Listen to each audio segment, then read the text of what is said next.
Can you convey your love in words? All you can do is give a verbal description of your feelings. Similarly, you can only tell people that you are hurt, but it is you who feels the pain. Your description cannot transmit your feeling to another person. It is the same with the mystical experience. You know what you feel. It is experiential, and a doubt cast over your experience by someone who has never had such experience would be similar to someone who has never loved before, doubting your love for another. Only lovers know what lovers feel. Their inner world is invisible to others. But in the same way that a lover knows his love, a mystic knows divine reality. Bypassing various definitions of mysticism and divinity, which depend on a time and a place in history, we should focus on that which unites all spiritual paths, the desire for a deeper spiritual connection with oneself and with all that is. It is the underlying reason for the continuous sacrifices of yogis and monks of all kinds. I know it by experience. I was one of them, a spiritual seeker.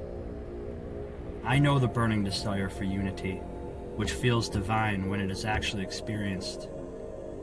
I know a thirst for knowledge that can only be satisfied with crystal clarity. I know the feeling of peace and deep spiritual contentment when one finds one's path.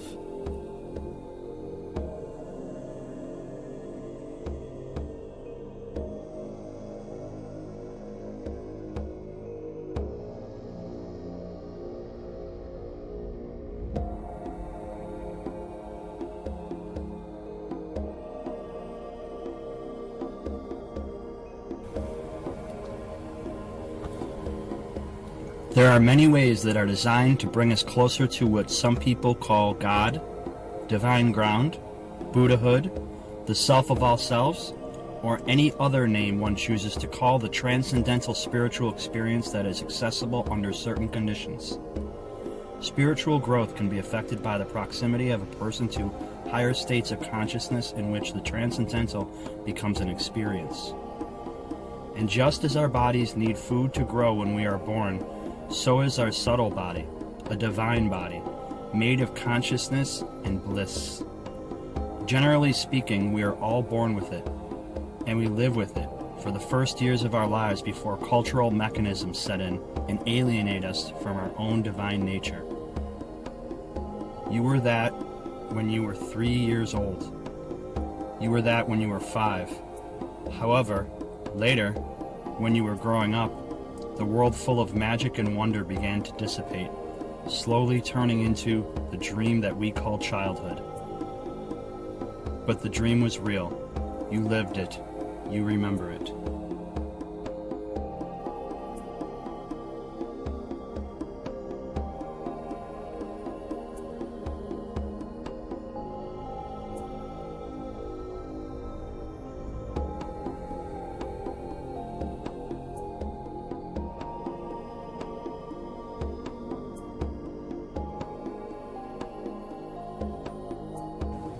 We were led to believe that this delightfulness and purity of perception becomes inaccessible for an adult, who at best has retained a vague memory of this state of being.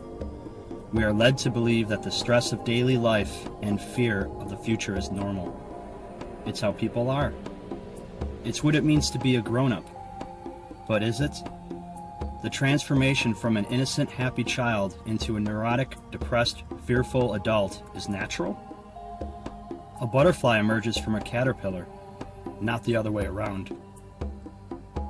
What happened to us, to the beautiful selves that we knew when we were children? Where are our spiritual wings that could take us out of the matrix? The culture has taken them away from us. The ideologies scripted into our minds are the spiritual thieves that stole our youth and blamed it all on aging.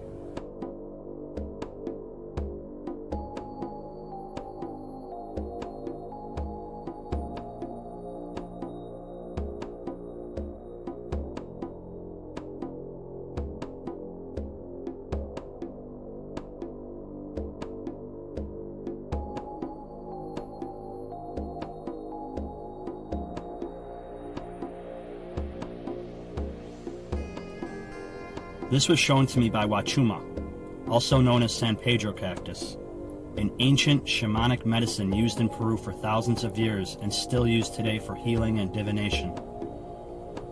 The cactus opens up your vision and lets you see yourself and world with a clarity that is absent in people's lives.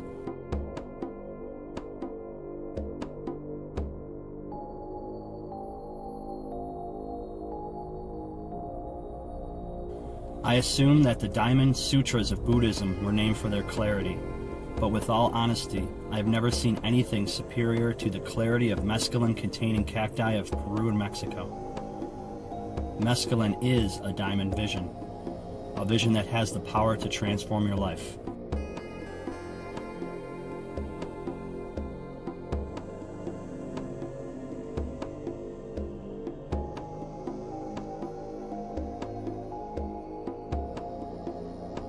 Wachuma is living magic that you can experience, not only read about. It was the best kept secret of South America that is now out in the open. Why? Because we have reached a point when greater help is needed. Our politicians, philosophers, religious leaders, and luminaries of science have failed us.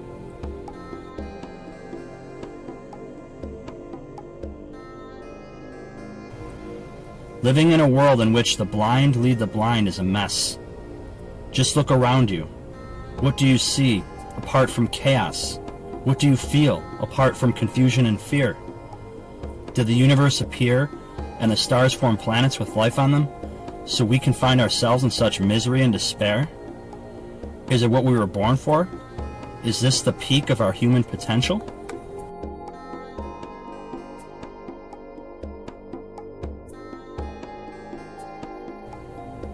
I believe that we all know the answer, but perhaps we are afraid and unable to break through the hypnotic noises of mechanized society. How different life is outside your city, outdoors. Nature, with its healing beauty and calming sounds, is just a block away. Sacred plants are nature's arms, reaching to us with a friendly gesture, waiting for us to respond. When you take Wachuma in nature, the only place it should be done, you connect to it in a way you had not imagined possible. Like a child who is fully conscious, you absorb its healing powers with all your being. Time slows down and nearly stops. It brings you to the present moment when you begin to see life as it happens, a moment of interaction with existence that usually goes unnoticed in daily life.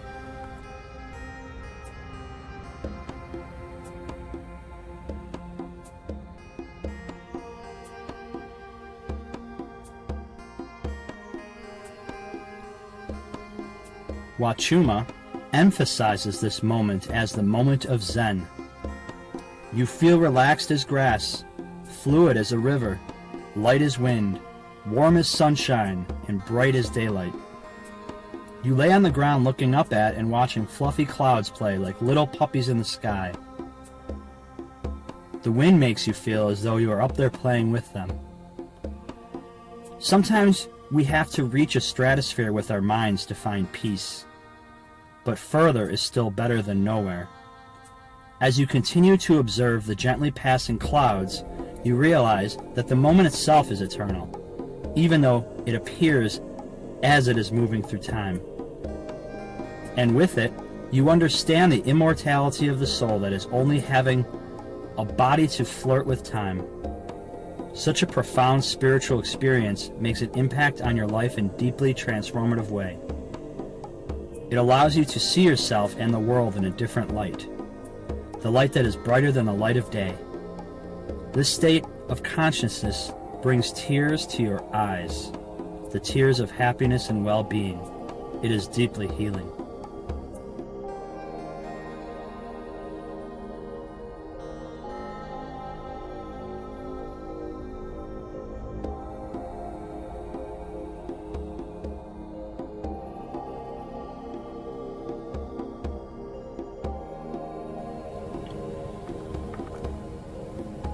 When the doors of perception are open, the idea of working hard all of your life so you can retire at 65 appears delusional. The anxiety for the future dissipates like a morning fog when you are fully embracing the present. You begin to understand that there cannot be tomorrow without today, and this moment is the only time when you exist. The future you imagine is a mere fantasy that you might never see come true. I remember once one of our guests told me about her father, who worked so hard all of his life to save for his retirement that she barely remembers him being home. Then her father died from cancer before he could retire. Life is not without irony. Her story struck me. I could feel her pain while listening. I thought about what a child must feel living with an absentee father. Living just for the future isn't healthy after all. Wachuma helps you put things in perspective and teaches you priorities. This leads to equilibrium.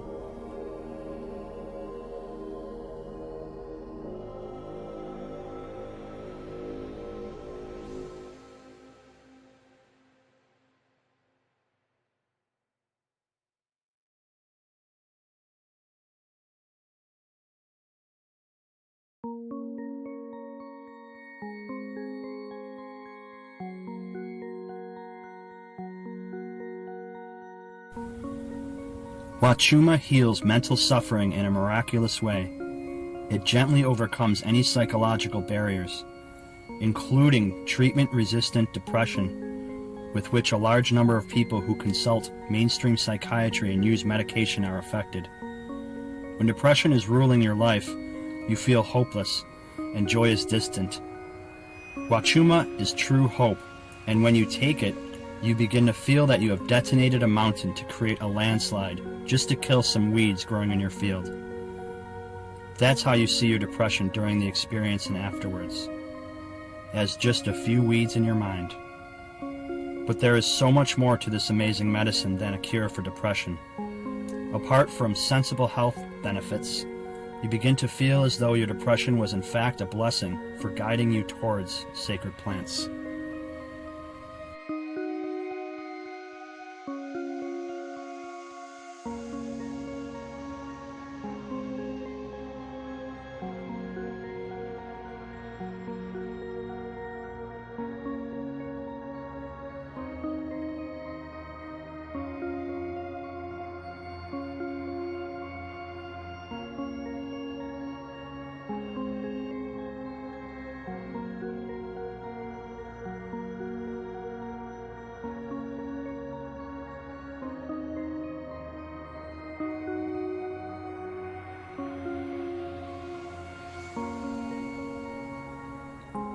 Mystical experience leads to a profound perceptual shift that allows a person to see one's life in objective light. Seeing often leads to healing and change.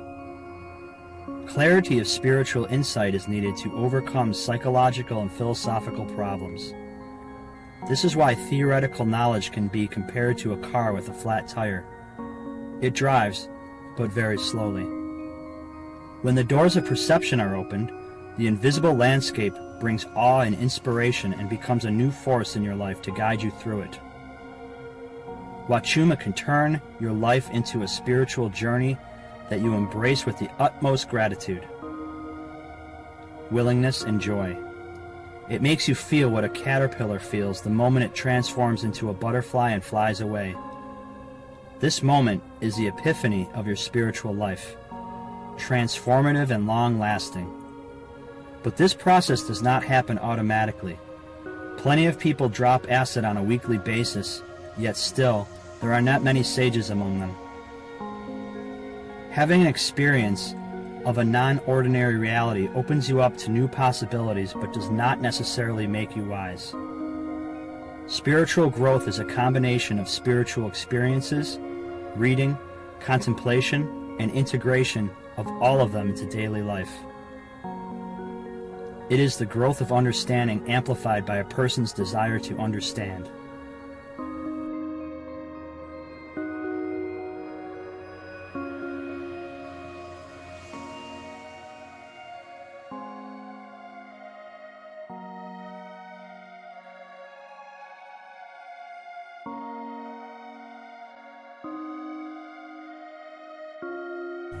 The experience of universal oneness leads to a profound change in one's worldview.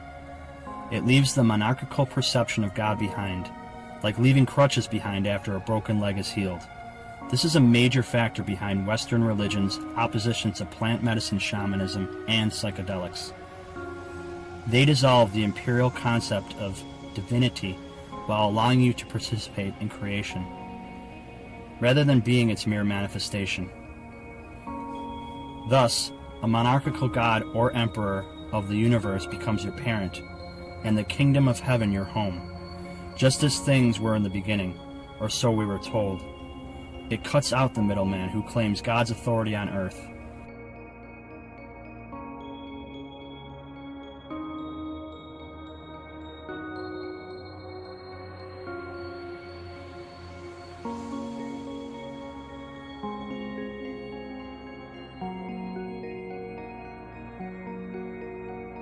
The opposition to psychedelics also comes from the gurus of Eastern tradition, and for the same exact reason. Psychedelics kill devotion and allow you to explore consciousness on your own instead of sweeping an ashram for the rest of your life.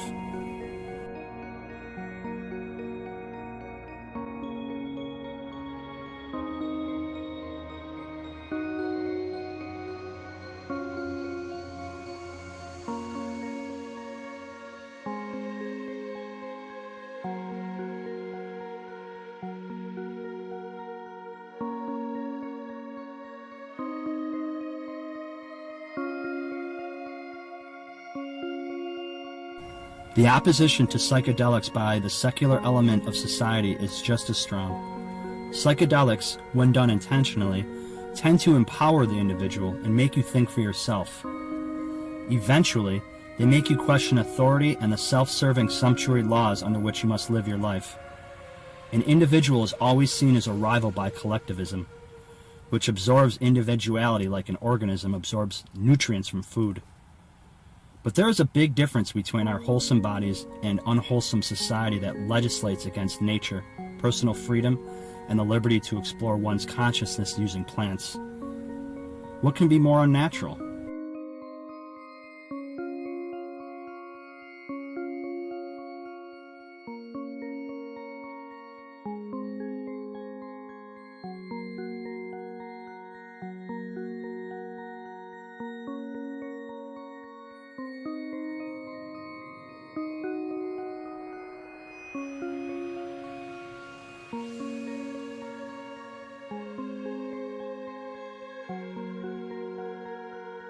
Thus, an opportunity to learn and spiritually grow is prohibited and replaced with self-destructive behavior that is culturally accepted and encouraged.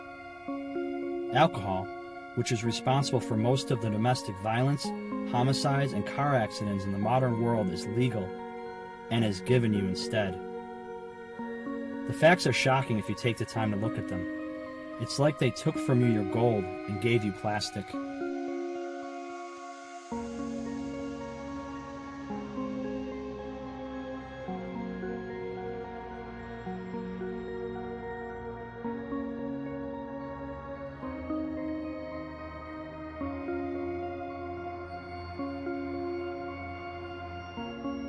The forces opposing psychedelics are motivated by self-interest, not by a concern for public safety. Keeping people in a spiritual stupor, oppressed and controlled, has only the appearance of safety. Cattle are guarded against wolves only to be slaughtered by people. Who are we guarded against? To expect a cultural change without first changing yourself is like expecting rain without rain clouds. To have an effect, we need a cause. Plant medicine shamanism provides an opportunity to pause, step aside, and look at your life with great clarity. This clarity leads to healing and change.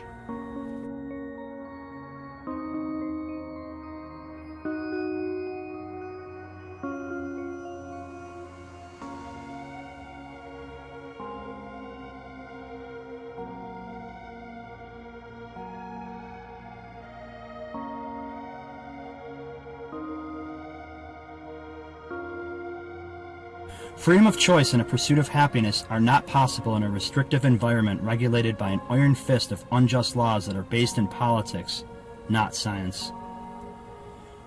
Restrained from self-exploration via the plant medicine, we are left with playing a role instead of being who we are.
my spiritual search and a strong desire to find truth and meaning in my life. Searching for shamans, I found Howard Lawler, a founder of Spirit Quest in Iquitos, with whom I drank ayahuasca in Wachuma for the first time. And this opened me up to the whole new spiritual dimension that I always knew existed, but I didn't know where to look for it.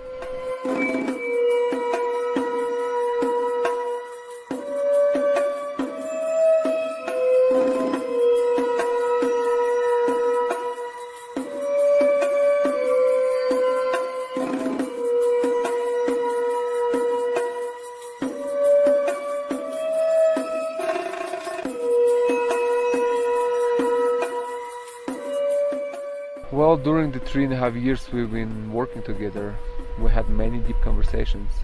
Perhaps the most important thing I learned from him is the importance of the mesa, which is the altar and the energetic anchor of ceremony. And through him I met with Martin, who is Chavin Huachumero, with whom Howard works when he traveled to Chavin, and we became friends with Martin, and he became my second teacher.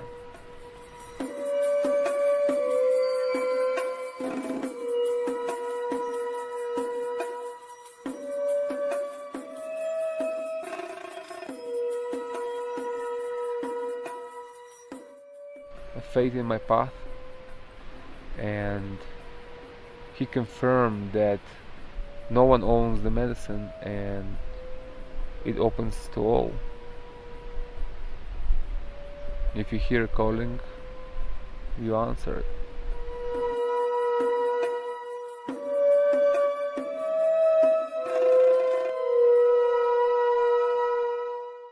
I moved to Peru in April 2009. And when I came here, I was taking medicine by myself and walking around, looking for ceremonial places to take people to.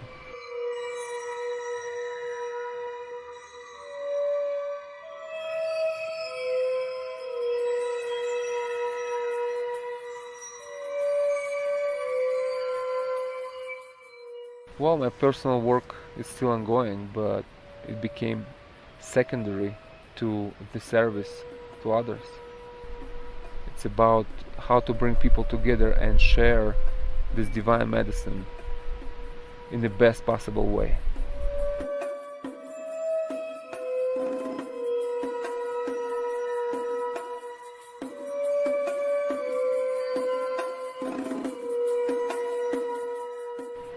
Wachuma, it's love.